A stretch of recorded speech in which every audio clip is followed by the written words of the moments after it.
Hello बच्चों, आज मैं आपको कक्षा 7वीं जिसका विषय है गणित, इसकी वर्कशीट नंबर 28 समझाऊंगी, जिसकी डेट है मेरे पास 31 दिसंबर 2020। आज की वर्कशीट में हम इस आर्ट के बारे में ही कुछ करने वाले हैं। देखो, यहाँ पर आपके पास लिखा गया है, ऊपर दी गई कला से सारणी को पूरा कीजिए। ये है वो कला, ठीक है। और ये सारणी थी, ये मैंने पूरी कर रखी है, पर मैं आपको अभी समझाती हूँ कि आपको इसे कैसे पूरा करना है, ठीक है। देखो, यहाँ पर लिखा है आकृतियों के नाम लिखे। इस कला में जितनी भी आकृतियां हैं ना, आपको उन सबके नाम लिखने हैं, ठीक है।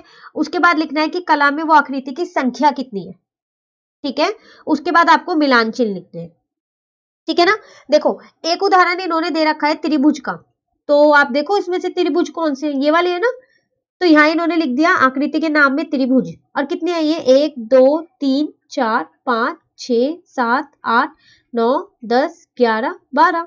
तो हमने यहाँ लिख दिया 12, ठीक है। अब मिलान चिन्ह भी 12 बना दिए, ठीक है ना। आपको आते हैं ना मिलान चिन्ह बनाने, 1 2 3 4 5 6 7 8 9 10 11 12, ठीक है।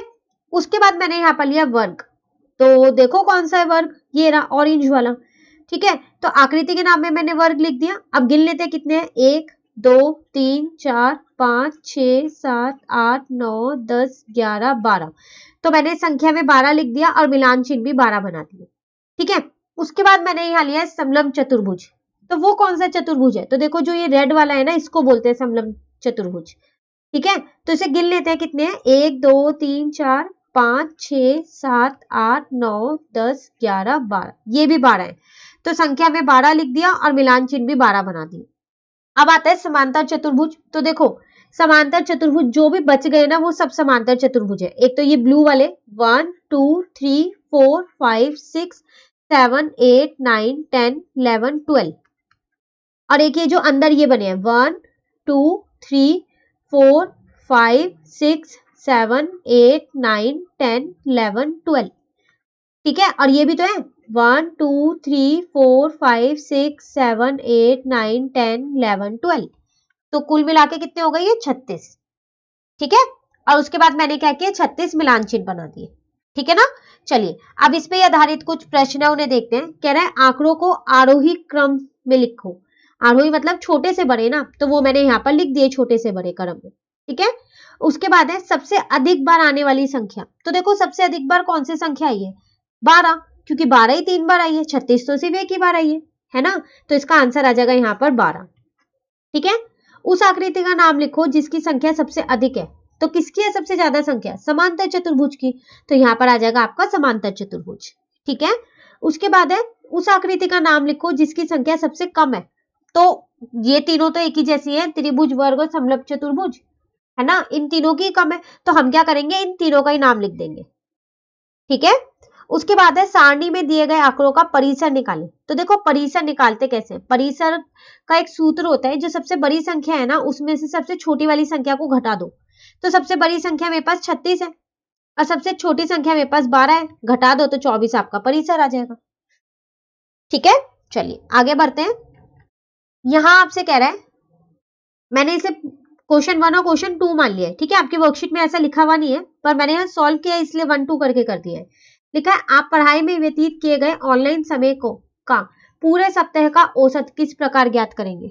देखो, आपको क्या करना है, औसत निकालना है। वो भी किसका निकालना है, जो आप ऑनलाइन पढ़ाई करते हो ना, तो पूरे सप्ताह मतलब पूरे वीक का, तो उसका औसत आपको निकालना है। तो पता है मैंने क्या किया, यहाँ पर पहले ये लिख लिया कि पूरे वीक में हम पढ़ते कितने घंटे हैं, ठीक है। जैसे मैंने यहाँ लिखा सोमवार को 4 घंटे, मंगलवार को 3 घंटे, बुधवार को 4 घंटे, गुरुवार को 2 घंटे, शुक्रवार को 3 घंटे, शनिवार को 5 घंटे, क्योंकि इतवार की छुट्टी होती है, तो शनिवार का मैंने 5 घंटे कर दिया। ये आप अपने हिसाब से भी लिख सकते हो आंकड़े, ठीक है। उसके बाद औसत निकालना है। तो औसत होता क्या है, वो माध्य के जैसे ही होता है।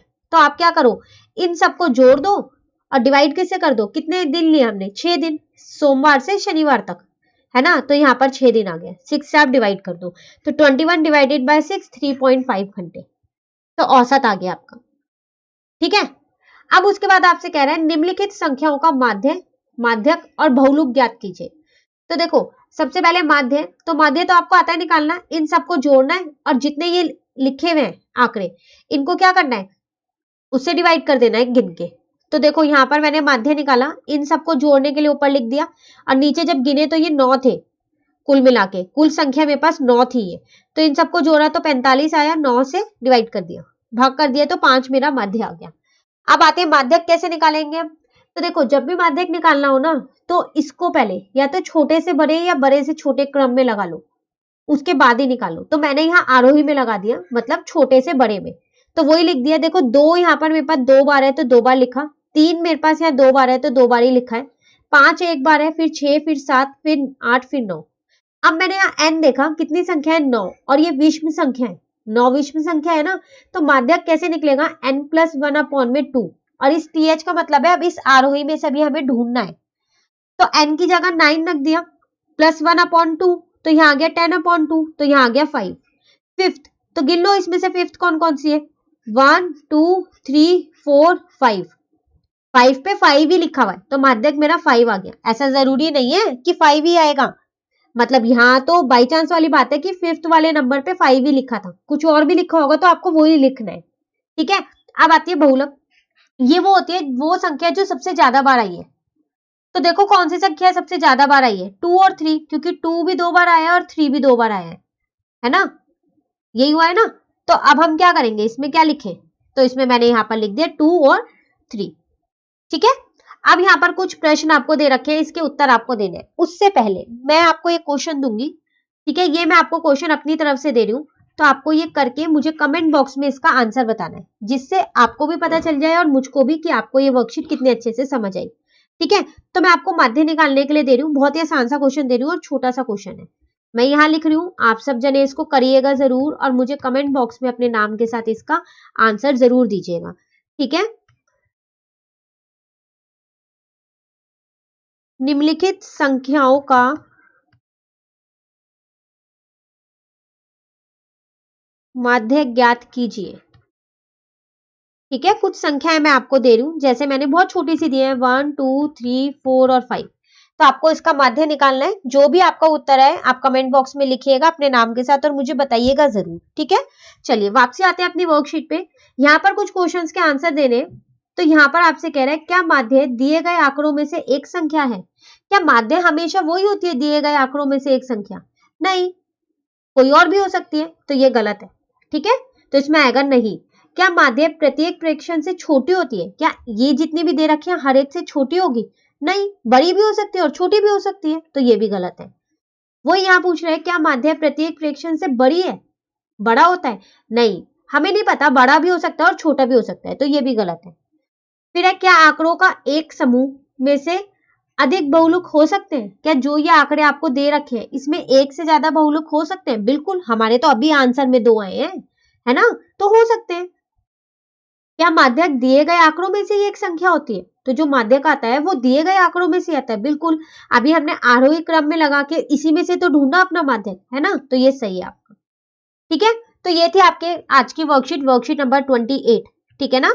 इस क्वेश्चन का आंसर जरूर दीजिएगा मुझे, ठीक है, कमेंट बॉक्स में। अब वर्कशीट नंबर 29 जो है वो हम नेक्स्ट वीडियो में करेंगे। तो अगर आपको ये वीडियो अच्छी लगी तो आप इसे लाइक जरूर कीजिएगा और मेरे चैनल को सब्सक्राइब कीजिएगा। Thank you.